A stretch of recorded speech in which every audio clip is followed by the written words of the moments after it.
नमामि धन्वन्तरिमादिदेवम्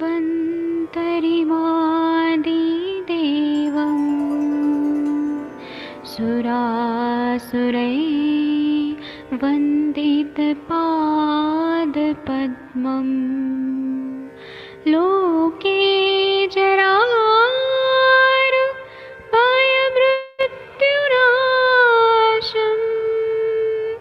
दातारमीशं विविधौषधीनां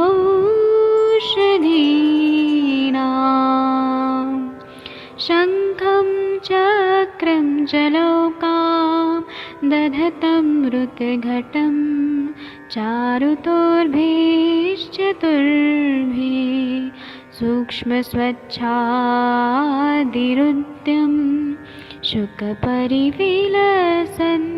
मौलिमम्भोजनेत्रम् कालाम्बोदोज्ज्वलाङ्गं कटितटविलसत् चारुपीताम्बराढ्यं वन्दे धन्वन्तरिन्तं निखिलगदमिव प्रौढदावाग्निनीलम्।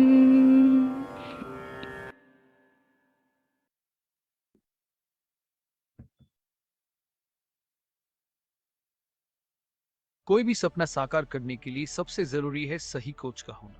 चुनिए आयुष दर्पण डिजिटल को और करे अपनी मामा चिकित्सा नादी परीक्षा का सपना साकार। Download the app now.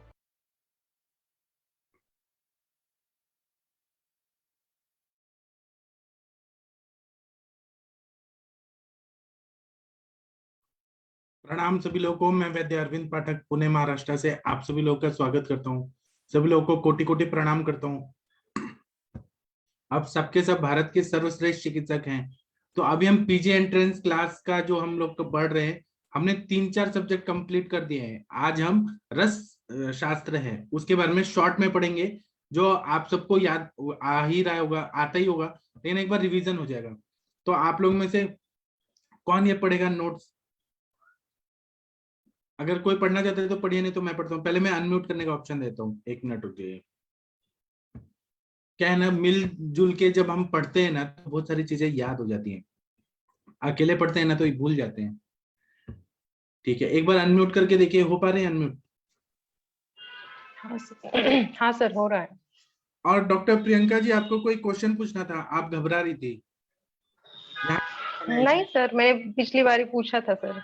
सब अपने ही डॉक्टर हैं, कोई घबराना नहीं चाहिए। नहीं सर, होगा तो पूछूंगी फिर से। ठीक है, तो ये रस शास्त्र में थोड़ा पढ़ देता हूँ, बाद में आप लोग पढ़िएगा, सब मिलके पढ़ेंगे। हाँ सर। हाँ, तो अब्रक का देखते हैं। तो अब्रक के भेद जो है, ये 4 भेद हैं। पिनाक अब्रक, नागाब्रक, मंडूक अब्रक और वज्राब्रक।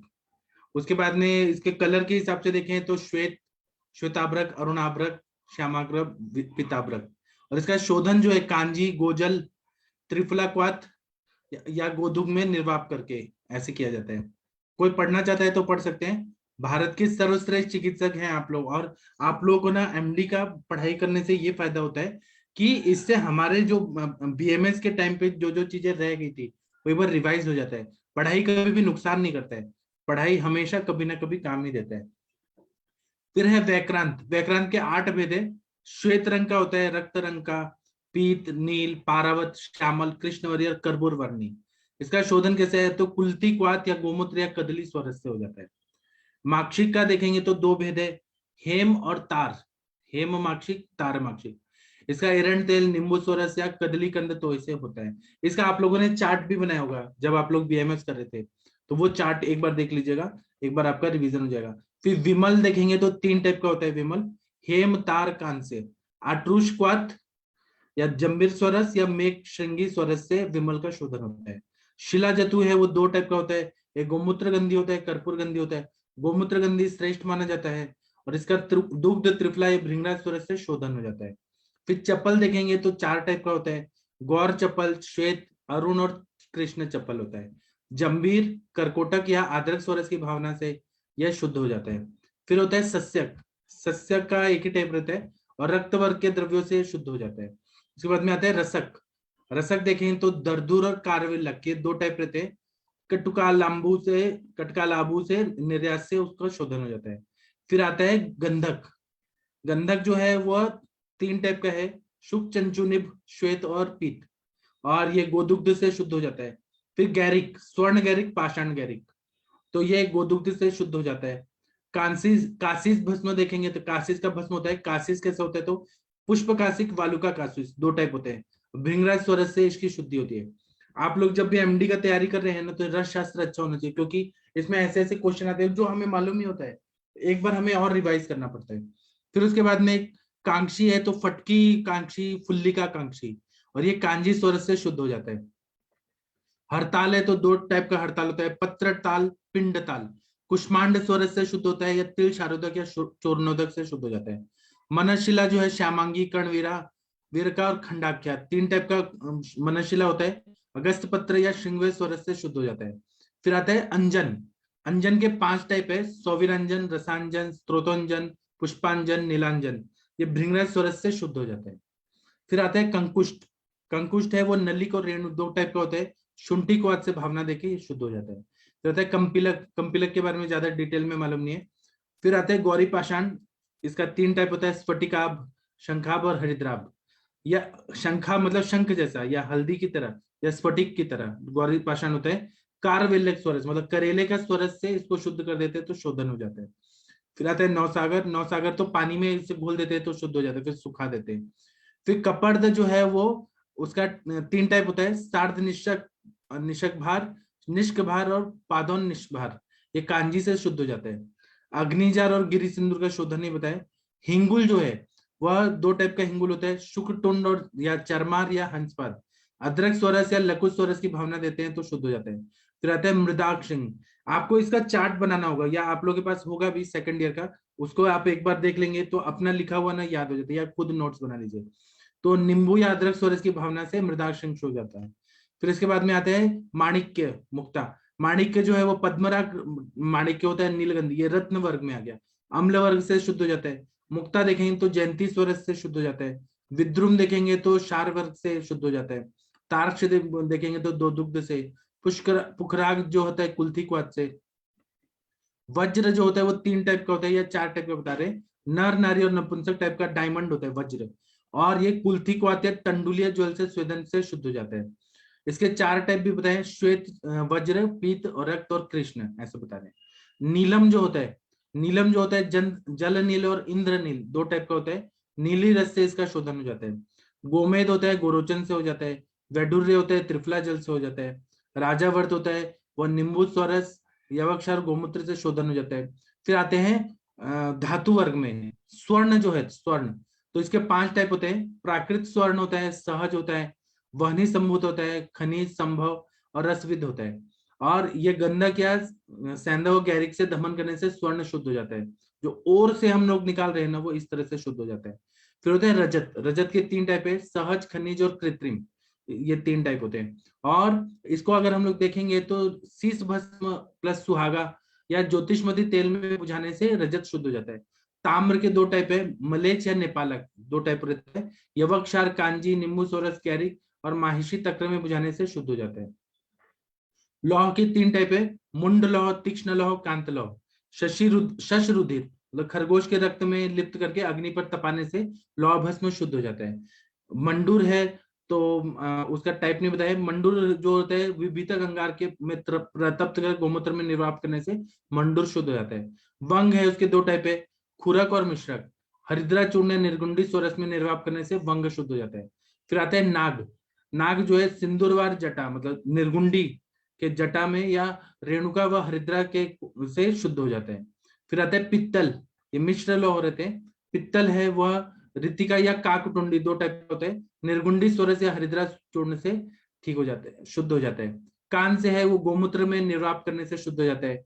वर्त लौह जो है वो अश्वमूत्र में, घोड़े के मूत्र में निर्वाप करने से शुद्ध हो जाता है। लोहा के तीन टाइप है, शुद्ध लौह, पुती लौह, मिश्र लौह। शुद्ध लौह में चार टाइप आते हैं, चार जो रहते हैं धातु, स्वर्ण, रजत, ताम्र और लौह, ये शुद्ध लौह है। पुती लौह मतलब एलॉयज जो बनाते हैं दो धातु का मिला के, वो कौन से होते हैं? तो नाग और वंग। मिश्र लौह जो रहते हैं वो और उसमें ये करते हैं, नाग और वंग तो ये अलग तरह के रहते हैं मेटल्स। मिश्र लौह जो एलॉयज रहते हैं, जैसे पित्तल हो गया, कांस्य हो गया, वर्त हो गया और उपमा लौह हो गया। पारद में भगवान शिव ने इंद्र की प्रार्थना पर दोष मिलाए। रस शास्त्र के प्रधानाचार्य टोटल 40 ने पारद दर्शनों का फल, एक बार पारद को देख लिया तो सैकड़ों अश्वमेध यज्ञ के समान उसको कहा गया है। पंचविध पारद, अभी का मरकुरी नहीं, जो शुद्ध किया हुआ पारद जो है एकदम दिव्य, उसके बारे में बता रहे हैं। पंचविध पारद पूजा को महापातक नाशिनी कहा गया है। सुतस्य नैवेद्य मतलब अभ्रक। उदर में पारद रहने पर होने वाली मृत्यु मोक्षदायी मानी गई है, क्योंकि ये शिव का अंश है, शिव का शुक्र बोला जाता है। चंद्रिका युक्त अभ्रक सेवन से प्रमेय और मंदाग्नि हो जाती है, इसलिए अभ्रक को कभी भी शुद्ध करके ही सेवन करना चाहिए। वज्राकार महारस होता है, इसको वैक्रांत को बोलते हैं, ये पर्याय है। फिर माक्षिक को कैसे बोलते हैं? किरात चीनेशु यवनेशु च निर्मिता, मतलब किरात देश जैसे कि अफगानिस्तान, चीन मतलब चाइना, यवन मतलब जो पुर्तगाल जो रहता है उसको, तो यहाँ पे माक्षिक बनता है, वहां से लेके आते थे और माक्षिक बनाते थे। इन्होंने संस्कृत में लिखा है, किरात मतलब अफगानिस्तान का एरिया, ईरान और अफगानिस्तान। तत्सेवना जरा व्याधिर विषयन परिभूयते, तो माक्षिक के बारे में बताया है कि उसका सेवन करने से बुढ़ापा और व्याधि और विष पूरी तरह से नष्ट हो जाता है। फिर विमल रसायन के बारे में बता रहे हैं कि किम परे योगेर शायामान मयान, ऐसे बोल रहे हैं कि ये इतना बढ़िया है कि हर रोगी को आमायन सब तरह से नष्ट कर देता है, तो कोई रोग ही शेष नहीं रहता है। शिलाजित के बारे में बोल रहे हैं कि सर्त्वगतम नाशनम परम किम परम देहे च लोहे हितम, मतलब ये सभी त्वचा के रोगों को नष्ट कर देता है और लोहे को मतलब देह को लोहे की तरह मजबूत कर देता है, इसलिए इसका नाम शिलाजित है। तुत्त मुद्रिका के बारे में बोल रहे हैं कि कृत स्पर्श शूलग्नि दृष्ट प्रत्ययकारिका सद्य सुतिक्रम नार्या सत्योनित रुजापहम। तुत्त मुद्रिका जो है वह अगर सेवन किया जाए, मुद्रिका मतलब अंगूठी, तुत्त से बनाई हुई जो अंगूठी है वो अगर सेवन किया पहन के रखा जाए तो इसका स्पर्श करने से शूलग्नि शूल को दूर कर देती है। दृष्ट प्रत्ययकारिका सद्य सुतिक्रम नार्या, जिनका ना जो सुतिका अवस्था में किसी को कोई प्रॉब्लम हो रही है वो ठीक कर देता है। नेत्र रुजापहम, आंखों का दर्द ठीक कर देता है। फिर बोल रहे हैं वंगवत द्रिवते बहलो बहवो चपलस तेन कृतिता, जो वंग की तरह अगर हम मेल्ट करते हैं तो वो चपल की तरह हो जाता है, वंग की तरह वो द्रवित होता है, उसको चपल कहा जाता है। गृंदाक्षी तुल्यम कुरुते अक्षी उद्यम, मतलब गंधक सेवन से क्या होता है कि आंखों में इतनी ताकत आ जाती है, जो गिद्ध होता है उसकी तरह आंखें दोनों अच्छी हो जाती हैं, आंखों की रोशनी अच्छी हो जाती है। अक्षी युग्मम गृद्धाक्षी, गृद्ध मतलब गिद्ध जो होता है, ईगल, ईगल जो प्राणी रहता है, जो इंडियन एयरफोर्स का जो आप लोगों ने देखा होगा, इंडियन एयरफोर्स का जो लोगो है उसमें गिद्ध बनाए हुए हैं, तो उस तरह से आंखें इतनी अच्छी हो जाती हैं गंधक सेवन से। गैरिक का सेवन करने से क्या है कि सुतेंद्र एकत्वम गुणवत्तरम, मतलब ये पारद को एकत्व कर देता है और गुण बढ़ा देता है। कांक्षी सौराष्ट्र अश्मनी, सौराष्ट्र जो गुजरात का एरिया है वहां पे कांक्षी पाया जाता है। सौराष्ट्र संभवम शुभम कांस्य ऐसे बोलते हैं। कंपिलक को बोलते हैं सौराष्ट्र देशोत्पन्न, मतलब सौराष्ट्र देश में उत्पन्न है, कंपिलक है। और जो पहले जो सौराष्ट्र अश्मनी मतलब कांक्षी जो है, अश्म मतलब पत्थर, वहां पे उत्पन्न होता है, वैसा पत्थर होता है। और कान से जो बोला सौराष्ट्र भवम शुभम, सौराष्ट्र में शुभ कार्य है, ऐसा बता रहे हैं। फिर उसके बाद में बता रहे हैं कि अंजन शीघ्रम बन्नाति सूतकम, मतलब ये ना ये जो सूत होता है मतलब पारा, उसको ना अच्छे से बांध देता है। मृदाक्षिंगम के बारे में बोल रहे हैं अर्बुदम गिरे पार्श्व जातम, मतलब मृदाक्षिंग जो है ना ये अर्बुद जो रहता है उसको नष्ट कर देता है मृगाक्षिंग, और ये पर्वत के पार्श्व में उत्पन्न होता है, पार्श्व में जातम वहां पे उत्पन्न होता है। फिर गंगाम्बु संभुतम, मतलब गंगा नदी के पास, अंबु संभुतम नीलगंधी माणिक्यम ऐसा बताया जाता है। मतलब ये जो है ना इस पे एमसीक्यू आते हैं। फिर बोल रहे हैं कि माणिक्य के बारे में बता रहे हैं भूत वेताल पापग्नम कर्मज व्याधि नाशनम, जो लोग माणिक्य को अंगूठी धारण करके रखते हैं उनको भूत पेता वेताल और ये सब नष्ट हो जाते हैं, पाप को दूर हो जाता है। कर्मज व्याधियां, कुछ पाप करके किसी ने कोई काम किया है तो वो कर्मज व्याधियां, अब किसी ने किसी को सताया है, किसी को दुख दिया है, तो वो कर्मज व्याधियों के वजह से शरीर में भोग है वो सब माणिक्य के धारण करने से नष्ट हो जाते हैं। वज्र के बारे में बता रहे हैं, डायमंड के बारे में क्या बता रहे हैं, सकलामयग्नम, मतलब हर तरह के रोगों को नष्ट कर देता है। सुतेंद्र बंधवद सद्गुणस्य, सद्गुणकृत मृत्युंजय, मतलब मृत्यु को जीत देता है, इसलिए डायमंड पहनना चाहिए। आप लोग को मालूम है कि अपनी जो इंग्लैंड की रानी थी, महारानी थी, वो अभी 96 ईयर्स में अभी उनकी डेथ हुई और नेचुरल डेथ हुआ। तो वो इतना साल तक कैसे जी, क्योंकि उन्होंने कोहिनूर हीरा और 4500 का मुकुट, इतने करोड़ रुपए का मुकुट वो पहनती थी। तो उससे उनका देखिए मृत्यु में कभी, अभी आप लोगों को मालूम है कोरोना सब पूरी दुनिया में फैल गया, सबको हो गया कोरोना, सबको हो गया, लेकिन रानी को नहीं हुआ। क्यों? क्योंकि उन्होंने डायमंड का पूरा मुकुट पहना था। वो उसका प्रभाव है कि मृत्युंजय और सकलामयग्नम, सभी रोगों को दूर कर देता है। सुतेंद्र बंधवत सद्गुण, मतलब ये पारद को भी बंध लाके और उसकी गुण को बढ़ा देता है। फिर बोल रहे हैं कि वज्र भस्म निर्माण हेतु मृतकुट रक्त की भावना का निर्देश है। मृतकुंड रक्त मतलब क्या होता है, जो ये खटमल होता है ना, खटमल के रक्त की भावना देने के लिए बोल रहे हैं वज्र भस्म। फिर चल दंत विबंधनम, हीरक भस्म प्लस पारस से निर्मित गुटिका सेवन का फल होता है कि अगर दांत हिल रहे हैं, चल दंत विबंधन, उसको ये मसूड़ों को मजबूत कर देता है। तो जब अगर हिलने वाले दांत है ना, वो उसको ठीक कर देता है। लेकिन हीरक भस्म और पारद से बनाया हुआ गुटिका, ये अलग तरह का गुटिका होता है, इसका पारद संहिता में उल्लेख किया गया है। फिर वैडूर्य के बारे में बता रहे हैं कि मल मोचनम, मल को नष्ट कर देता है। सूर्यकांत मणि जो है उसके बारे में क्या बता रहे हैं, सूर्यासु स्पर्श निहस्युत वहनी, जो हम लोगों ने 8th 9th में पढ़ा था साइंस में, रिफ्रैक्टिव इंडेक्स, रिफ्रैक्शन, जो हम लोग पढ़ते थे ना, प्रिज्म में अगर लाइट जाता है तो 7 उसके हो जाते हैं, विबग्योर मतलब वायलेट, इंडिगो, ये अलग अलग कलर हो जाते हैं ना इंद्रधनुष जैसे। तो वो सूर्यकांत मणि में जैसे सनलाइट जाता है ना, तो वो रिफ्रैक्शन होता है और उससे ना कलर अलग अलग तरह के लाइट हो जाते हैं रिफ्रैक्शन होके। चंद्रकांत मणि बोल रहे हैं कि यश स्त्रावम यति चंद्रांशु संगाद, मतलब चंद्र की रोशनी पड़ने के बाद उसमें भी कलर अलग रिफ्रैक्शन होता है, वो चंद्रकांत मणि होता है। सूर्यकांत मणि सूर्य के प्रकाश से रिफ्रैक्शन करता है। फिर चंद्रकांत शिव प्रीतिकर, शिव को बहुत ही पसंद है। स्फटिक मतलब शैव रत्नम, ये शिव का रत्न है स्फटिक। फिर बोल रहे हैं स्वर्ण भस्म का वर्ण कैसा है, वर्ण कैसा है, कलर कैसा है, तो कुमकुम शायम, जिस तरह से कुमकुम होता है उस तरह का कलर स्वर्ण भस्म का होता है। लौह भस्म का वर्ण है सिंदूरवत। सोमनाथी ताम्र भस्म का वर्णन मिलता है, गर्भ यंत्र से सोमनाथी ताम्र भस्म बनाया जाता है। लौह के बारे में बता रहे हैं किम परम योगेन सर्वार्थिनुत, मतलब हर अर्थिनुत, हर तरह के दर्द को, तकलीफ को, हर तरह की बीमारी को ये दूर कर देता है लौह। फिर उसके बाद में बोल रहे हैं सम्यक औषध कल्पा नाम लोह कल्प प्रशस्यते, सभी तरह कल्पों में लोह कल्प जो है उसका कॉन्ट्राइंडिकेशन कहीं पर भी नहीं है। मतलब आप कभी भी देखेंगे लोह कल्प है सभी बीमारियों में और सभी तरह के सम्यक औषध में, सभी कल्पों में सबसे बेस्ट बताया गया है, मतलब सबसे साथ में रहता है। आप जैसे ताप्यादि लौह है तो उसका कॉन्ट्राइंडिकेशन पढ़ा है क्या कहीं, ताप्यादि लौह, नवायस लौह, इसका कॉन्ट्राइंडिकेशन कहीं नहीं है, तो सभी लोगों को दे सकते हैं हम। मारणार्थ लौह मात्रा 5 से 13 पल तक मारण कर सकते हैं लौह की मात्रा। फिर बोल रहे हैं कि लौह भस्म के बारे में बता रहे हैं कांताय कमनीय कांति जननम पांडवा मयोन्मूलनम सर्वव्याधिहरम रसायनम, मतलब ये शरीर को बहुत कांति युक्त कर देता है, कमनीय कर देता है, मतलब उसकी चाह होने लगती है, ऐसा शरीर बॉडी बना देता है। कांति जननम मतलब कांति को बढ़ा देता है। पांडवा मयोन्मूलनम मतलब पांडुरों को पूरी तरह से उन्मूलित कर देता है, नष्ट कर देता है। सर्वव्याधि हरम रसायनम, सभी व्याधियों को दूर करके रसायन है, ऐसा लौह भस्म है।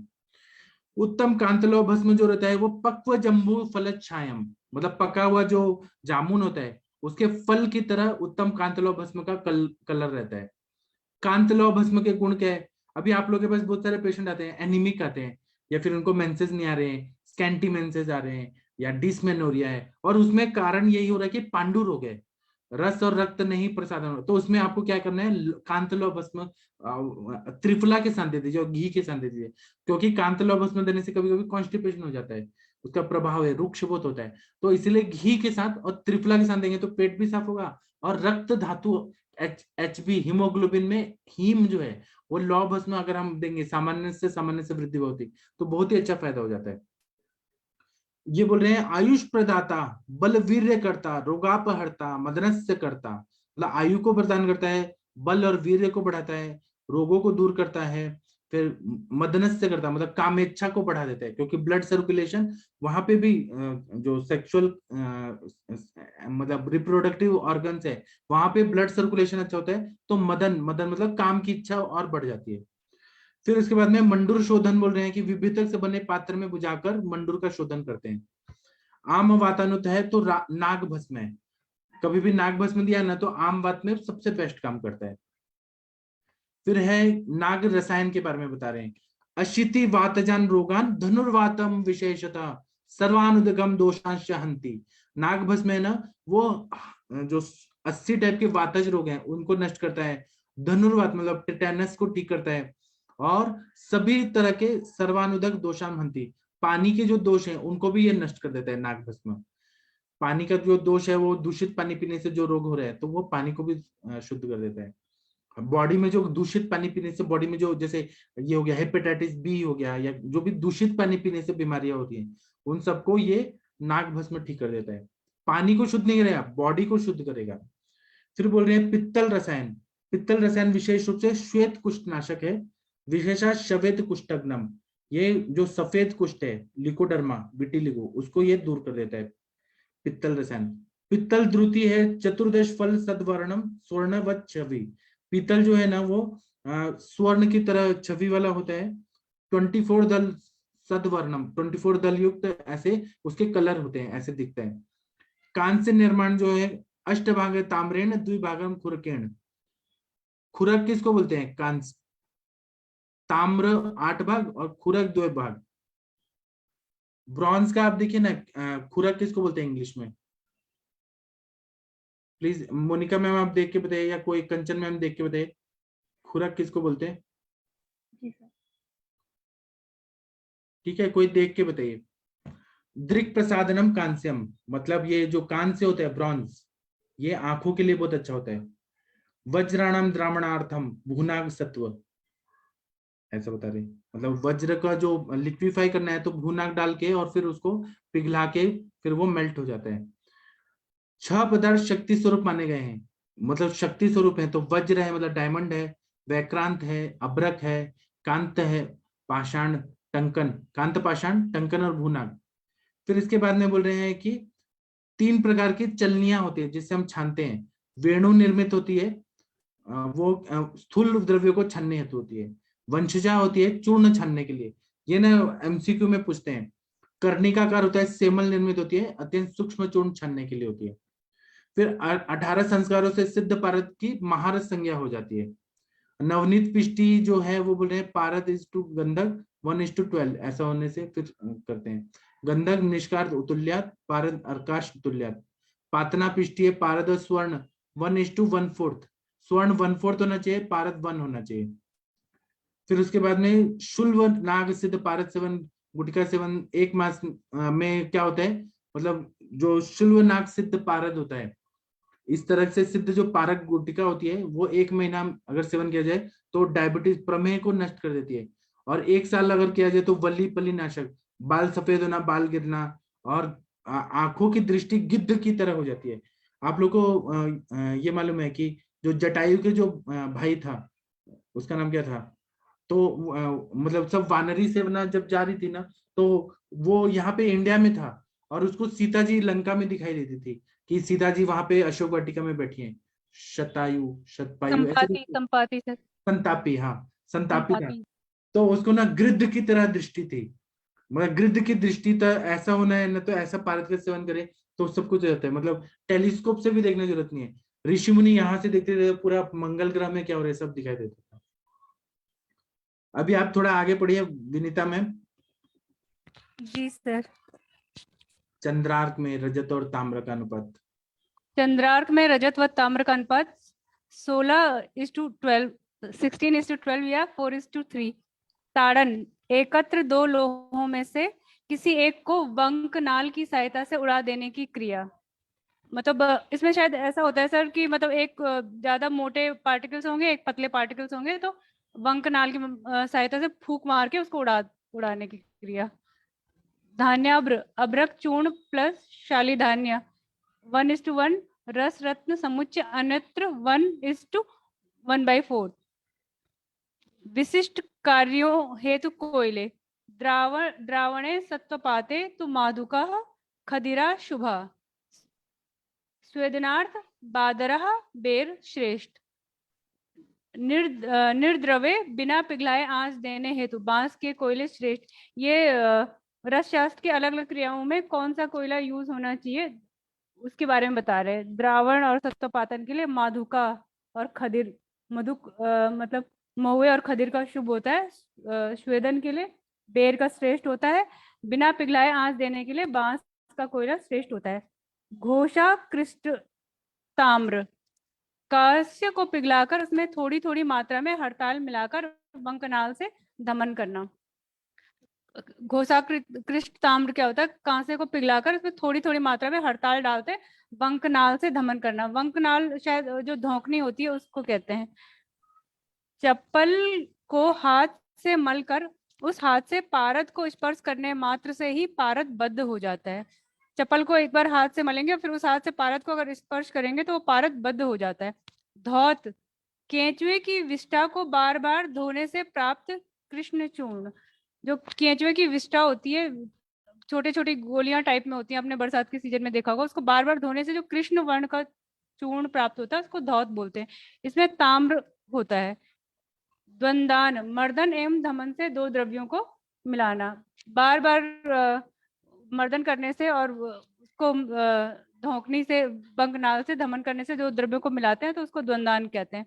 अनुवर्ग, निर्दिष्ट मात्रा से अधिक मात्रा, अगर कोई जो मात्रा बताई गई है उससे अधिक मात्रा में लेने के लिए अनुवर्ग कहा गया। भंजनी, तेज आंच को द्रव से कम करना। अगर आंच तेज हो गई हो तो उसमें द्रव डाल के उस आंच को कम करना। पतंगी, कल्क प्रभाव से किसी लोह में स्वर्णत्व पैदा करना। मतलब कल्क डालकर किसी लोह को उसमें सोने के समान गुण पैदा करना या उसको सोना बना देना। शुद्धावर्त, यथा हुताशो दीप्तार्ची शुक्लोत्थान समन्विता, शुद्धावर्त तदा ज्ञेय स काल सत्व निर्गमय। अग्नि ज्वाला का शुक्लवर्णी हो जाना यह सत्व निर्गमन का काल होता है। जब हुताशो अग्नि को बोलते हैं, अग्नि की ज्वाला शुक्ल वर्ण की हो जाती है तो उस समय ये समझना चाहिए कि सत्व निकल आया है उस द्रव्य का। बीजावर्त, द्रव्य का विशेष रंग ज्वाला में आ जाना। किसी द्रव्य में विशेष रंग की ज्वाला जो आ जाती है तब उसको बीजावर्त कहते हैं। ये इंडिकेशन है द्रवीभवन की क्रिया का।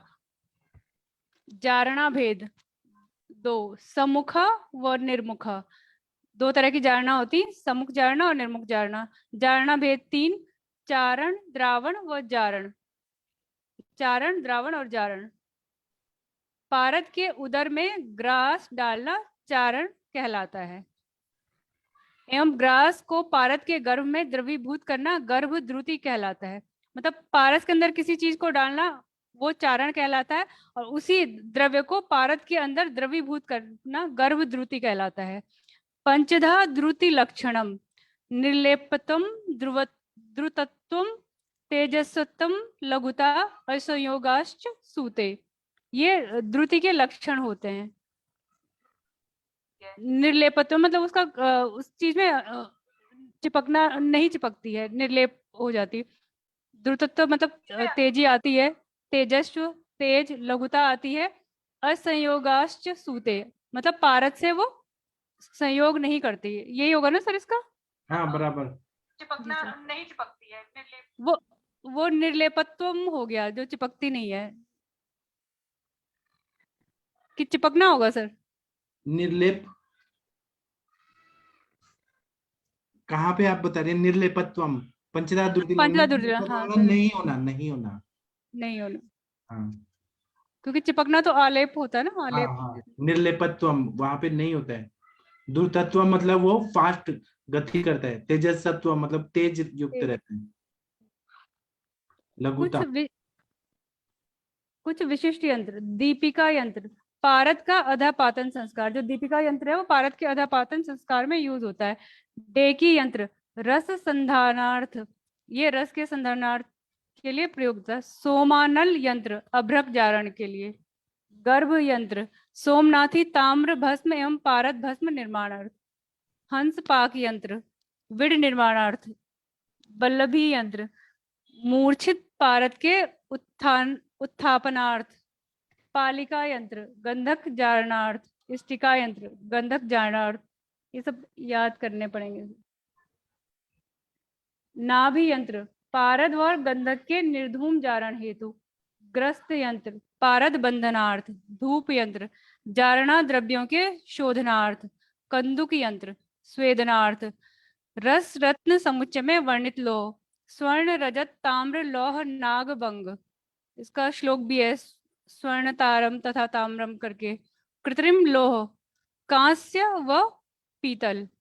लवण 6 होते हैं, सामुद्र सैंधव विड सौरवचल रोमक व चुल्लिका लवण। विश्व वर्ग रस कर्म एवं रस बंधन हेतु प्रयुक्त होता है। विश्व वर्ग तो वही सर ना जिसमें धतूरा अर्क ये सब आते हैं। जी जी। रस रत्न समुच्चय के अनुसार मान 3 गुंजा का होता है 1 वल, 6 गुंजा का 1 माशा, 12 माशा का 1 तौला, 8 तौला का 1 पल। वैक्रांत की उत्पत्ति महिषासुर दैत्य के रक्त से हुई। वैक्रांत विंध्याचल पर्वत के उत्तर तथा दक्षिण भाग की खानों से प्राप्त होता है।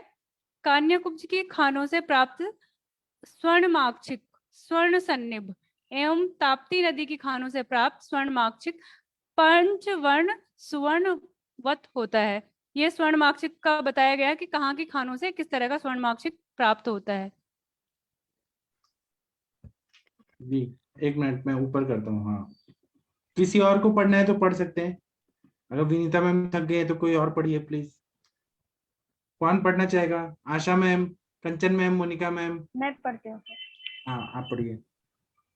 शिलाजित 2 प्रकार का होता है, एक गोमूत्र गंधी व दूसरा कपूर गंधी। इसमें भी गोमूत्र गंधी पुनः 2 प्रकार का होता है, सत्व सहित एवं सत्वहीन। इनमें भी सत्व सहित श्रेष्ठ माना जाता है। ये शिलाजित के बारे में बताया है। जैसे एक होता है गोमूत्र गंधी, दूसरा कपूर गंधी। गोमूत्र गंधी के 2 प्रकार बताए गए, एक सत्व रहित और सत्वहीन। वमन रेक करम गरघ्नम श्वेत्रापहम गुणकर्म है मयूरवर्णी तुच्छ का। गंधक की उत्पत्ति राजा बलि की वसा से मानी गई है, अतः इसे बलि वसा भी कहते हैं। गंधक घृति की 3 बूंदों को एक रत्ती रस सिंदूर के साथ मिलाकर पान में रखकर लेने का निर्देश है। गंधक घृति की 3 बूंदे एक रत्ती रस सिंदूर के साथ मिलाकर पान में रख के लेने का निर्देश है। सर मतलब हम जो गंधक घृति जो लेते हैं उसके बारे में बताया है ना ये? हाँ बराबर, लेकिन इस तरह से बनाया तो और ज्यादा फायदा होता है। ऐसा है जी। पान में रखकर लेने के लिए मतलब ये ओरली भी लेने के लिए बोला है? हाँ, ओरली तो लेते हैं हम लोग टॉन्सिलाइटिस में। ओके, अब हम एप्लीकेशन करते हैं ना। एप्लीकेशन आप पान के साथ लेके देखिए ना, पूरा टॉन्सिलाइटिस एडिनाइटिस पूरा ठीक हो जाता है। ओके। गंधक सेवन काल में अम्ल लवण व द्विदल दालें सेवन का निषेध है। मतलब जब हम गंधक सेवन करते हैं तब अम्ल लवण और दालें इसका सेवन नहीं करना चाहिए। वालुका कासिस को धातु कासिस भी कहते हैं। शामिका, कनवीरिका व खंडाख्या मनशिला उत्तरोत्तर श्रेष्ठ होती है। मतलब शामिका से कनवीरिका व उससे खंडाख्या मनुशील उत्तरोत्तर श्रेष्ठ होती है। वल्मिक शिखराकार भंगे नीलोत्पल द्युति दुष्टम तु कैरिकच्छायम। लक्षण है स्त्रोतांजन का। स्त्रोतांजन का लक्षण बताया गया है ये। कंकुष्ट का उत्पत्ति स्थान हिमालय में समीपवर्ती पर्वत माने गए हैं। कंकुष्ट के अति विरेचक गुण धर्म के कारण इसे एक एवं प्रमाण में जीरक, सौंठ, आदि ग्राही द्रव्यों के साथ देने का निर्देश है। कंकुष्ट है अति विरेचक है। तो इसका प्रमाण जो बोला है ये एक योग के प्रमाण में जीरक सौंठ के साथ लेने के लिए बोला है, क्योंकि ये ग्राही द्रव्य है। कंकुष्ट को तांबुल के साथ लेने पर इतने तीव्र दस्त हो जाते हैं कि प्राणक्षय तक हो सकते हैं। अतः तांबुल के साथ इसका सेवन निषिद्ध बताया गया है। मतलब इसे तांबुल के साथ लेना नहीं है। इसका अति सेवन हो गया तो प्राण क्षय भी हो सकता है। तीव्र विरेचक बोला है। कंकुष्ट सेवन से होने वाले अत्यधिक दस्तों में बबूल जड़ के क्वाथ में जीरा या टंकल मिलाकर देने का निर्देश है। मतलब अत्यधिक अगर दस्त हो जाते हैं कंकुष्ट सेवन से, तो यहाँ पे बबूल की जड़ के क्वाथ में थोड़ा जीरा और टंकन मिलाकर देना चाहिए। अग्निजार समुद्र में निरंतर समुद्र क्षार के संपर्क में रहने से शुद्ध ही होता है, अतः इसके शोधन की आवश्यकता नहीं होती है। बिजोरे नींबू व अदरक स्वरस से 3 दिन तक भावना देने पर सभी साधारण रस शुद्ध हो जाते हैं। मतलब जो बिजोरे नींबू जो है और अदरक स्वरस में 3 भावना दी तो सभी रस इसमें शुद्ध हो जाते हैं। मतलब ये कॉमन जैसे बताया है ना सर। हाँ मतलब बराबर बिजोरा नींबू और अदरक जी शोधन के लिए। जी। केवल पुरुष जाति के हीरे का प्रयोग ही पुरुष, स्त्री, नपुंसक तीनों प्राणियों में किया जा सकता है। मतलब पुरुष जाति का जो हीरा है वो तीनों इसमें चलेगा, पुरुष में भी चलेगा, स्त्री में भी और नपुंसक में भी, तीनों प्राणियों में दिया जा सकता है। हीरक भस्म व पारद की गोली को चल दंत विबंधनम दंत सेर्यकर माना गया है। मतलब दंत का जो भी व्याधि होगा, मतलब अगर चल होगा दंत, तो यहाँ पे हमें हीरक भस्म और पारद की गोली बनाकर देना चाहिए। प्राकृत स्वर्ण ब्रह्मांड रूप माना गया है। सहज स्वर्ण जिस स्वर्ण की जरायु से वेष्टित ब्रह्मा जी उत्पन्न हुए। वन्नी संभूत स्वर्ण शिव वीर्य जिसे पान करके असह्य होने के कारण अग्नि देवता ने बाहर निकाल दिया। प्राकृत सहज वन्नी संभूत स्वर्ण 16 कलाओं से संपन्न माना गया है तथा खनिज संभूत स्वर्ण 14 कलाओं से संपन्न माना गया है। सहज रजत कैलाश पर्वत से, खनिज रजत हिमालय पर्वत से तथा वंग के श्री राम के चरणों के स्पर्श से कृत्रिम रजत की उत्पत्ति मानी गई है। यहाँ पे जो सहज रजत और कृत्रिम रजत की उत्पत्ति बताई गई है। अंग, क्षय व वंग ये तीनों पोगर नामक लोह के प्रकार है। यहाँ पे पोगर नामक लोह के प्रकार बताए गए, अंग, क्षय और वंग। ठीक मुख है। भेद। हाँ कोई और पढ़ना चाहता है? और अंजना मैम से पूछिए, मैम ने कैसे पढ़ाई किया था एंट्रेंस का? मैम तो इतने सारे एग्जाम देती रहती हैं, पूछिए थोड़ा थोड़ा ब्रेक लेके। अंजना मैम अगर आप हैं तो बताइए थोड़ा। अभी ये लोग का एग्जाम है 15 अक्टूबर को, कंचन मैम सब लोग अपियर कर रहे हैं। अंजना मैम ठीक थोड़ा है गाइड सर। करते रहिए आप इतने सारे एग्जाम नमस्कार। देते हैं। हाँ और मैडम भी हैं। नमस्कार नमस्कार सर, इतना अच्छे नोट्स आपने दे दिए ना मैम लोग को, सबको बहुत अच्छे नोट्स है ये। और इस नोट्स को एक बार पढ़ने से काम नहीं चलेगा, सभी जितने भी लोग एग्जाम देने की तैयारी कर रहे हैं, मेरे हिसाब से इनको नोट्स को आपको बार बार पढ़ना पड़ेगा। अभी समय है क्योंकि इन नोट्स की जितनी रीडिंग लगाएंगे उसमें बहुत छोटे छोटे पॉइंट्स हैं और ये बहुत स्पेसिफिक क्वेश्चंस में आते हैं। जनरली सारे लोग इन सारे क्वेश्चंस को ठीक नहीं कर पाते हैं, लेकिन अगर स्कोरिंग होती है तो इन्हीं तरह के क्वेश्चन से होती है। और ये जो भी नोट्स सर दे रहे हैं ये मैटर बहुत ही स्पेसिफाई मैटर है, और इसको पढ़िए, अच्छे से पढ़िए। और इससे संबंधित जैसे अगर कभी कभी कंफ्यूजन होते हैं तो रस रस समुच्चय की जो बुक हमारे पास है, रस रस समुच्चय को भी अगर एक बार इसी के साथ साथ रीडिंग लगा ली जाएगी तो और अच्छा रहेगा, क्योंकि रसशास्त्र और द्रव्य गुण ये दोनों सब्जेक्ट जो होते हैं वो किसी भी एंट्रेंस के, specially Ayurvedic medicine, Ayurvedic exam के लिए जो भी एंट्रेंस दिए जाते हैं उसकी बैकबोन होती है। तो मेरे को भी अपने पुराने दिन याद आ गए, क्योंकि सर पढ़ाई तो सच में बहुत ज्यादा करनी होती है। आपने बहुत ही अच्छे से ये छोटी छोटी चीजें जो हैं पुरानी चीजें याद दिलाई, और कैसे कैसे इसमें चिकित्सा दी जाती है, कैसे कैसे चिकित्सा में है या कैसे यूजफुल होती है। थोड़ा सा मेरे पास समय था इसलिए मैंने आज इस पर ज्वाइन किया आपके साथ में, और बहुत ही अच्छा लगा। और जो सर जैसे बता रहे हैं ये जो विषय क्रमाणिका है और ये जो छोटे छोटे नोट्स है, ये जो बताए जा रहे हैं कि रसशास्त्र कितना मतलब जरूरी है, तो रसशास्त्र से संबंधित ही सारा जो है मैटर आप लोग के सामने उद्धृत हो रहा है इस समय यहाँ पर। और उसके जो पॉइंट्स है, पारद की कैसे जारण किया जाता है, कैसे मर्दन किया जाता है, किस चीज से कहाँ पे यूज किया जाता है, कब तांबुल से सेवन किया जाता है, कब तांबुल के सेवन से उपद्रव हो जाता है। तो ये छोटी छोटी चीजें हैं, इसलिए मैंने कहा इसको बार बार पढ़ना पड़ता है, और इसको जितना ज्यादा पढ़ेंगे उतना अच्छा रहेगा। हर सब्जेक्ट में का अपना एक इंटरेस्ट होता है, और मुझे लगता है कहीं इसका अंत नहीं है, ये अनंत है, इसीलिए आयुर्वेद को शाश्वत माना जाता है, अनंत माना जाता है।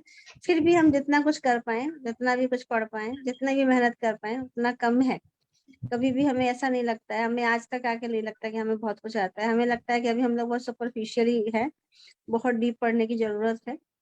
इसीलिए कभी कभी मौका मिलता है तो इन सब सेशन के साथ भी जुड़ने में अच्छा लगता है, और ऐसा लगता है कि हाँ, तैयारी हो तो बहुत अच्छी से हो, क्योंकि ज्ञान की जो एक क्षुधा होती है, पिपासा होती है, वो कभी खत्म नहीं होती है ना। तो इसको पढ़ते रहना चाहिए, पढ़ते रहना चाहिए, पढ़ते ही रहना चाहिए, और अगर मेहनत करेंगे तो सफलता तो जरूर मिलेगी। इसका ये तो 100% है कि आपको अगर सच्चे मन से की गई मेहनत है और आपने लग के मेहनत की है तो आपको सफलता तो मिलेगी।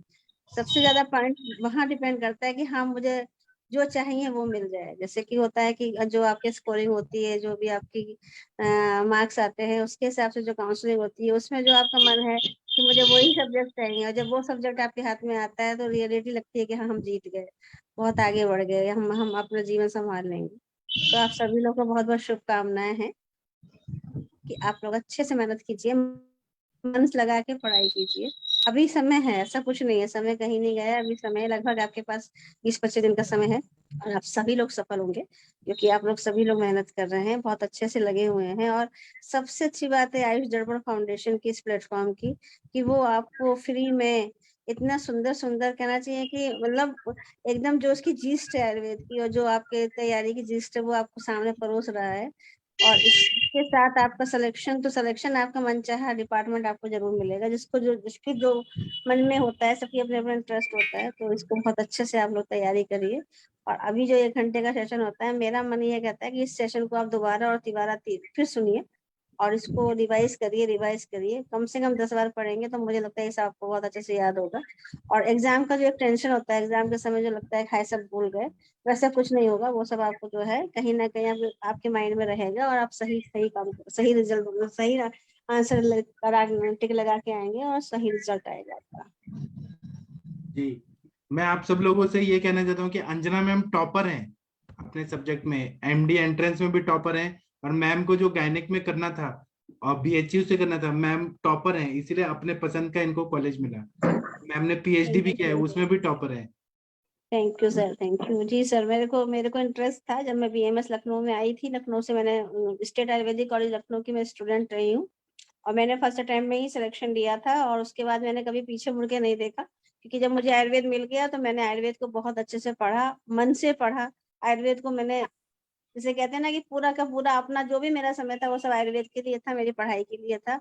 और इसी इसी तरह से पढ़ते पढ़ते मैंने अपने अपने 5 साल के कोर्स में मैंने टॉप भी किया। सेकेंड ईयर में मैंने टॉप किया, मैंने फाइनल में टॉप किया, मैं गोल्ड मेडलिस्ट रही। और उसके बाद जो फाइनल ईयर के टॉपर को जो भी बहुत स्पेशल चीजें मिलती थी, वहाँ पे हम लोग रेजिडेंट बनते थे, वो मेरा काल 1 साल का होता था। लेकिन कुछ ऐसा रहा कि मेरा बैच जो जूनियर बैच से थोड़ा पीछे रह गया, तो मुझे वो 1.5 साल तक करना पड़ा। और वहां भी वो गायनी की सारी प्रैक्टिस हमको कराई जाती थी, सारे हम लोग डिलीवरीज वगैरह कराते थे। और उसके बाद जब हम पीजी एंट्रेंस में आए तो चांस की बात की मुझे प्रसूति तंत्र मिला, और मैं टॉपर ही थी तभी मुझे प्रसूति तंत्र मिला। और उसमें भी मेरा पहला नंबर था सिलेक्शन में भी, क्योंकि वहाँ पे उस समय 2 ही सीटें हुआ करती थी, और उस सीट में पहले नंबर में मेरा ही नाम था। और फिर मेरा 3 साल इतना अच्छे से काम रहा प्रसूति तंत्र विभाग में कि मुझे स्पेशली, मैं वहां से चली आई थी, मैंने पंजाब में एक आयुर्वेदिक कॉलेज ज्वाइन किया था, जालंधर में डीएवी कॉलेज। लेकिन उसके बाद भी मेरे को इंफॉर्मेशन मिली कि ऐसे सीनियर रेजिडेंसी के लिए जो है वहाँ आपको याद किया जा रहा है, तो मैंने फिर से इंटरव्यू दिया, और फिर मुझे 3 साल के लिए सीनियर रेजिडेंसी का करने का मौका मिला उसी अपने डिपार्टमेंट में। Tiwari madam, professor PV Tiwari madam के साथ कार्य किया मैंने। तो इस तरह से मैंने 6 साल ऐसे काम किया, और 1.5 साल मैंने वहाँ पीएचडी वर्क भी किया था। तो मेरे वहाँ 7.5 साल बीते, और मैंने बहुत अच्छे से प्रसूति तंत्र विभाग में अपना, कहना चाहिए, अमूल्य और उस समय जो है व्यतीत किया, और मुझे बहुत कुछ पाया। मैडम के, प्रोफेसर मंजरी द्विवेदी मैडम के अंडर में, डॉक्टर मुक्ता मैडम के अंडर में मैंने बहुत कुछ सीखा, और मैं बहुत बहुत आगे बढ़ी। मैं उनको बार बार नमन करती हूँ, मन से नमन करती हूँ। और मुझे बहुत अच्छा लगता है जब आप लोग इस तरह की पढ़ाई करते हैं, और आयुर्वेद फाउंडेशन से, आपने आयुष दर्पण फाउंडेशन से आप इस तरह से जुड़े हुए हैं, और स्पेशली हमारे अरविंद सर, गजब गजब गजब के सर के पास जो है स्टेमिना है। सर की प्रैक्टिस कितनी अच्छी है, सर के जो है जो सर के आंसर्स आते हैं, कोई भी क्वेश्चन आप पूछिए जो सर बताते हैं वो पता चल जाता है कि सर का बेस कितना डीप है, सर की जड़ें कितनी मजबूत हैं। कभी भी सर किसी भी पेशेंट को ये नहीं कहते हैं कि नहीं इसको जो है आप, मुझे तो नहीं याद है, मैं सर से 1.5-2 साल से किससे जुड़ी गई हूँ लगभग, और सर ने कभी किसी पेशेंट को ये कहा हो कि नहीं नहीं इसको रेफर कर दीजिए। 99%, 99.9% तक सर को सारे पेशेंट का जो है वो ट्रीटमेंट करने का मन करता है, और बहुत अच्छी अच्छी बातें सर बताते हैं। और ये हम सब के लिए बहुत बड़ा सौभाग्य है, और ये सब बिना पढ़ाई के नहीं आता। मुझे लगता है, अभी मैं विनीता मैम को सुन रही थी, मैं अभी कंचन मैम को सुन रही थी, मुझे लगता है कि बहुत ही स्पेसिफिक हस्तियां इस प्लेटफॉर्म से जुड़ गई हैं, और सबके जो पॉइंट्स होते हैं या सबका जो उच्चारण होता है, सब जो अपने अपने बातें रखते हैं, रियली सब अपने आप में नंबर 1 है। और बहुत बहुत खुशी होती है, और इसीलिए कि इन लोग की जो पढ़ाई का बेस है ना, जो इनका कॉन्फिडेंस आया है वो पढ़ाई से आया है। और ये पढ़ाई कैसे की गई है ये इनकी वाणी में आज भी झलक रही है। एक एक बंदा जो यहाँ आयुष दर्पण में बोलता है, अपनी अपनी बातें रखता है, मुझे बड़ा कभी कभी गर्व भी होता है कि हम कितने अच्छे प्लेटफॉर्म से जुड़े हुए हैं, और हम कितना अच्छा काम भी कर ले जा रहे हैं। मतलब हम पढ़ाई तो कर ही ले जा रहे हैं, बाकी हम कुछ कर ना कर पाए, लेकिन ऐसा नहीं है, क्योंकि जो भी हम पढ़ते हैं वो आज हमारे पेशेंट के सामने वो कहीं ना कहीं उनकी भलाई के रूप में उतरता है। रोज एक नया योग दिमाग में आता है, रोज एक नई मेडिसिन दिमाग में आती है, रोज एक नई युक्ति हमारे माइंड में बनती है। और फिर जब ओपीडी में हमारे सामने पेशेंट होते हैं तो हमें लगता है हाँ इसमें ये वाली मेडिसिन जो हम लोग कल डिस्कस कर रहे थे, अगर हम इसको इस तरह से युक्ति पूर्वक देंगे तो इस पेशेंट को बहुत लाभ होगा। और रियली वो पेशेंट 2 दिन के बाद जब दोबारा से ओपीडी में आता है, 1 हफ्ते के बाद जब भी ओपीडी में आता है, तो बता देता है कि मैडम ये मेडिसिन ने मुझे बहुत इफेक्ट किया है, और इस तरह का आराम मुझे कभी नहीं मिला। तो व्याधि के साथ साथ जो उसके और उपद्रव भी होते हैं, या और जो दूसरी व्याधियां भी होती हैं, कहीं ना कहीं मैं एक बात बताती हूँ, सिंपल सी बात है। मेरे पास एक पेशेंट चल रहा है, उसको जो है हस्बैंड वाइफ को, मैं बंधक की चिकित्सा कर रही हूँ, उसको छोटी छोटी प्रॉब्लम्स रहती थी, तो मुझे लगा कि इसको वायु बहुत कुपित हो रही है, और वायु ही बंधक को भी उत्पन्न करती है। तो मैंने उसको बोला कि बेटा थोड़ा समय लगेगा, अभी तुम्हें तुरंत बच्चा नहीं आएगा, तुम्हें ये मेडिसिन खानी पड़ेगी। उसने मेडिसिन शुरू की, और स्पेशली मैं जैसे आप सभी को बताती हूँ, मैंने स्नेहन शुरू किया उसका, और पाचन शुरू किया, दीपन शुरू किया। पेशेंट आगे कहती है मैडम आपकी जो दवा है उससे मेरे जोड़ों में जो टक टक की आवाजें आती थी वो एकदम खत्म हो गई, मेरे को बहुत अच्छा से कंसंट्रेशन बनने लगी, मैं बहुत पहले बहुत चीजें भूल जाती थी, मुझे अब बहुत शांति लगती है, मेरे को लगता है जैसे मेरे शरीर में कहीं ना कहीं कुछ स्निग्धता है, मुझे वो जो सूखापन रुक्षता थी वो सब खत्म हो गई, और मेरे को अब कॉन्फिडेंस बढ़ा है। और वही उसके हस्बैंड में भी सेम प्रॉब्लम थी, उसको जॉइंट पेन बहुत हुआ करता था, या वो थोड़ा सा माली वाला काम करता था, मतलब फूल तोड़ता था, फूल बेचता था, तो उसके कमर में दर्द बहुत ज्यादा होता था। बंधक की चिकित्सा करते करते हमको जो उसके साइड के जो कॉम्प्लिकेशंस थे वो सब नॉर्मलाइज हो गए। तो ये आयुर्वेद में ही दम है। ये मेडिसिन जो हम ग्रहणी दृष्टि की बात करते हैं, हम स्नेहन की बात करते हैं, हम दीपन पाचन की बात करते हैं, हम वायु के अनुलोमन की बात करते हैं, हम यकृत पे कार्य करने की बात करते हैं, हम नस्य की बात करते हैं, हम एचपीएक्सेस पे बात करते हैं, ये जो हम मल्टीपर्पज बात जरूर करते हैं, लेकिन मेडिसिन हमारी वही रहती हैं। वो अगर हमारे पास उतना सोच है, अप्रोच है, जो कि आयुष दर्पण फाउंडेशन से प्राप्त हुआ है, हमको लगातार हम उनके साथ जुड़े हैं, और हमारे साथ इतने बड़े बड़े वैद्य लोग जुड़े हुए हैं, और लगातार हमारे पास नए नए लेक्चर्स भी आते ही रहते हैं, नए नए वीडियोज आते रहते हैं। तो मैं आप लोगों से सबसे एक बात यही करना चाहूंगी कि आप मैक्सिमम लोग हमारे ग्रुप में शामिल होइए। इस ग्रुप डिस्कशन में भी हमारे पास बहुत कुछ अनमोल मोतियां हैं जिनको पाने से आप लोग सब वंचित रह जाते हैं। तो ग्रुप से जुड़िए, और पढ़ाई की तरफ से और जिज्ञासा आप अपनी बढ़ाइए, और जैसे कहते हैं ना लोलुपता बढ़ाइए, और अच्छे से पढ़ाई कीजिए। आयुर्वेद को और ऊपर ले जाना है, हम सबको मिलकर ये कार्य करना है। नवीन जोशी जी का बहुत बहुत धन्यवाद, अरविंद जी का बहुत बहुत धन्यवाद, और हमारे सारे लोगों का, आशा मैम है, वंदना मैम है, अभी हमारी विनीता मैम पढ़ ही रही थी, अनुरिता मैम है, आप एक से एक बढ़ के हमारे पास कोहिनूर है। आप देखिए तो सही, सबसे मिलके मजा आ जाता है। 10 मिनट के लिए अगर आप मिल लेते हैं ना, लगता है आज का दिन सफल हो गया। थैंक यू सर, बहुत ज्यादा बोला मैंने आज, थैंक यू। कोई बात नहीं, अच्छा कि आपने सबको मोटिवेट किया, थैंक यू मैम। प्रैक्टिशनर्स को भी और जो पढ़ने वाले बच्चे हैं सबको मोटिवेट किया आपने। Thank you sir. और आप गोल्ड मेडलिस्ट हैं एमडी के एंट्रेंस में भी, पीएचडी के एंट्रेंस में भी, हर एग्जाम में, इसलिए तो आपका बात सबको सुनना चाहिए। जी थैंक यू सर। ठीक है। कोशिश करिए तो कभी हार नहीं होती है, लगातार आपको कोशिश करनी होगी, फल हमेशा अच्छा ही मिलेगा। इसी कॉन्फिडेंस के साथ आगे बढ़िए, आप सब लोग सफल होंगे। जी बहुत अच्छी जगह से आप जुड़े हुए हैं सभी लोग। तो अभी Kanchan ma'am, Vinita ma'am, Monika ma'am, कौन पढ़ना चाहेगा? कोई पढ़िए प्लीज ये पेज। कौन पढ़ेगा? विनीता मैम, कंचन मैम, कौन पढ़ेगा? पढ़ो जी सर, सर। कौन पढ़िए पढ़े? मैम, पढ़िए। पढ़िए मैम। कंचन में आप पढ़ लीजिए, कोई नहीं। ठीक। मुख भेद से कांतलोह 6 भेद होते हैं। मुख भेद से कांतलोह के 6 भेद होते हैं। कांतलोह के पात्र में भरे जल में तेल बिंदु फैलती नहीं है। इसमें हिंग या नीम के कल्क का लेप करने पर वे अपनी गंध व कटुता त्याग देते हैं तथा कांतलोह के पात्र में दुग्ध को उबालने पर वो शिखराकार हो जाता है पर फैलता नहीं है। 5 पल के कम एवं 13 पल से अधिक लोह को एक बार में भस्म निर्माणार्थ नहीं लेना चाहिए। शशरुधिर से सभी मुंडांदी लोह शुद्ध हो जाते हैं। प्रमेह तोय तोषग्नम दीपनम चामवात नूत गुण कर्म है सीसे का। वानस्पतिक बीजों का सत्व होता है तेल। सामान्य स्त्री को भी एक एक कर्ष शुद्ध गंधक को घृत के साथ 21 दिन तक देने पर उसमें भी कालिनी के गुणों का आधान हो जाता है। कुपी निर्माणार्थ द्रव्य कांच, लोह, मृत्तिका, वराटिका।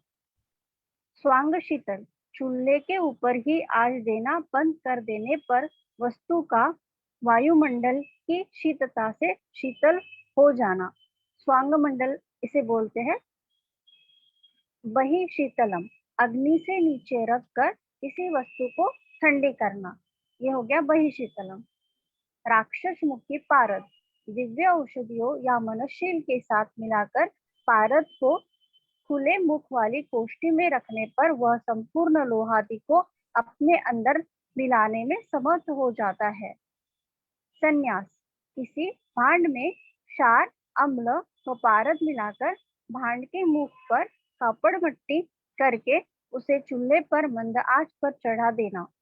खरल निर्माणार्थ नीली या काले रंग की चिकनी मिट्टी श्रेष्ठ मानी गई है। मूषा के मुख से निकली हुई एक कौड़ी भी दुर्जन व्यक्ति से प्राप्त लाखों रुपयों से भी अधिक श्रेष्ठ मानी गई है। कृत्रिम लोह कांस्य व पित्तल। अकृत्रिम लोह सुवर्ण, रजत, ताम्र, तपु, सीस, अयस। क्षार पंचक पलाश, मुष्क, यवक्षार, सुवर्चिका मतलब सज्जिक क्षार, तिलक क्षार। यहाँ पे क्षार पंचक बताया है। माहेश पंचक माहेश, मूत्र, दधि, दुग्ध, घृत, गोबर। छागल पंचक बकरी का मूत्र, दुग्ध, दधि, घृत, गोबर। अम्ल पंचक कोल, बद्री फल मतलब दाढ़ी, वृक्षाम्ल, चुल्लिका व चुकरी का रस। ये ऐसे ही क्वेश्चन क्षार पंचक किसे बोलते हैं ऐसे आते हैं, या फिर क्षार पंचक में से एक आधा द्रव्य देंगे और बोलेंगे कि ये कौन से पंचक में शामिल है, ऐसे क्वेश्चन आएंगे। अम्ल पंचक ये मैंने पढ़ लिया शायद, नहीं। कोल, दाढ़ी, वृक्षाम्ल, चुल्लिका व चुकरी का रस। अम्ल वर्ग में चनकाम्ल व अम्ल वेतस सर्वश्रेष्ठ माने गए हैं। विष वर्ग श्रृंगिक, कालकुट, वत्सना, कृत्रिम विष व पीत विष विष वर्ग है। पीत वर्ग किंशुक, कर्णिकार, हरिद्राद्वय। श्वेत वर्ग तगर, कुटज, कुंद पुष्प, गुंजा, जीवंती, श्वेत कमल, विदारी कंद। शोधनीय गण कांच, टंकन, क्षिप्रा, शुक्ति। लोहमल नाशनगण कापाली, कंगु, ध्वंसी। द्रावकगण गुड़, गुग्गुल, गुंजा, आज, सोरठ, टंकन। जी आगे पढ़ना है। आप बोलिए पढ़ना है कि रुक जाएं, आज ब्रेक करें? कल करते हैं। कल करते हैं सर। हाँ ब्रेक करके, ठीक है। थैंक यू सभी लोगों को, थैंक यू, फिर मिलते हैं। हाँ प्रणाम। आज 8:15 बजे क्लिनिकल समाशय में सब लोग जुड़िए। प्रणाम सभी लोगों को, थैंक यू।